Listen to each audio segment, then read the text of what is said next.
भाऊ, या शहराची लोकसंख्या वाढत असताना या शहरामध्ये अनेक समस्या उद्भवतात आणि त्याच्या संदर्भामध्ये आमच्या आयुक्तांना काही आपल्याकडं प्रस्ताव पाठवलेले आहेत. अमृत 3च्या माध्यमातून गेल्या संदर्भामध्ये इंद्रायणी नदीच्या शुद्धीकरणासंदर्भामध्ये असतील, जलस्रोत निर्माण करण्यासंदर्भात असतील, त्याच्या संदर्भामध्ये भाऊ आपण लक्ष द्यावं अशी आमची एक मागणी या निमित्तानं आहे. शहराच्या संदर्भामध्ये आज नावलौकिक होईल अशा प्रकारची वास्तू या ठिकाणी तयार होते.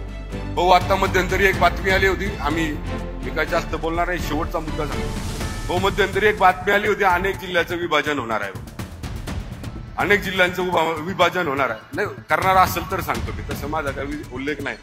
जर करणार असेल, पेपरला बातम्या होत्या, न्यूजला बातम्या होत्या, तर भाऊ आमची इच्छा अशी आहे, किल्ले शिवनेरीचा इथं आमदार उपस्थित आहे, आम्ही माग पण मागणी केली होती.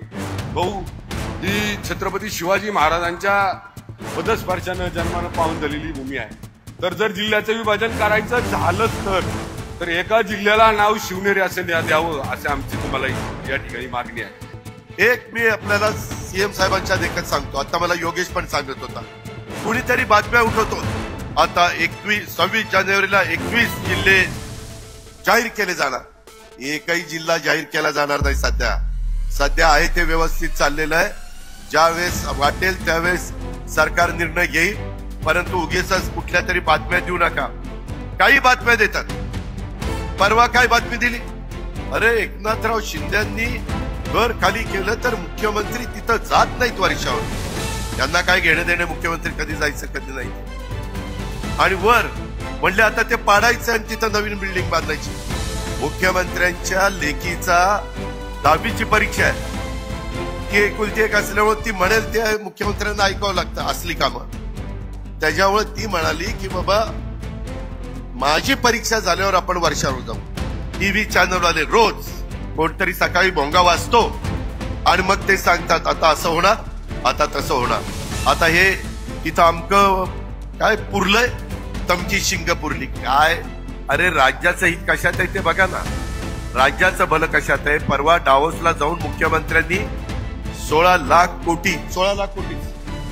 लाख कोटी रुपयाची गुंतवणूक आपल्या राज्यात ते आणतायत. तरुणींना काम देण्याच्या करता ते प्रयत्न करतायत.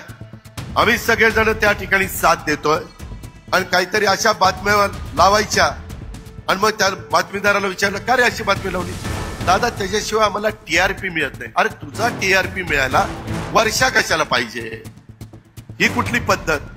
त्याच्यावर जनते हो, या पण गोष्टीकडे तुम्ही जरा लक्ष ठेवा.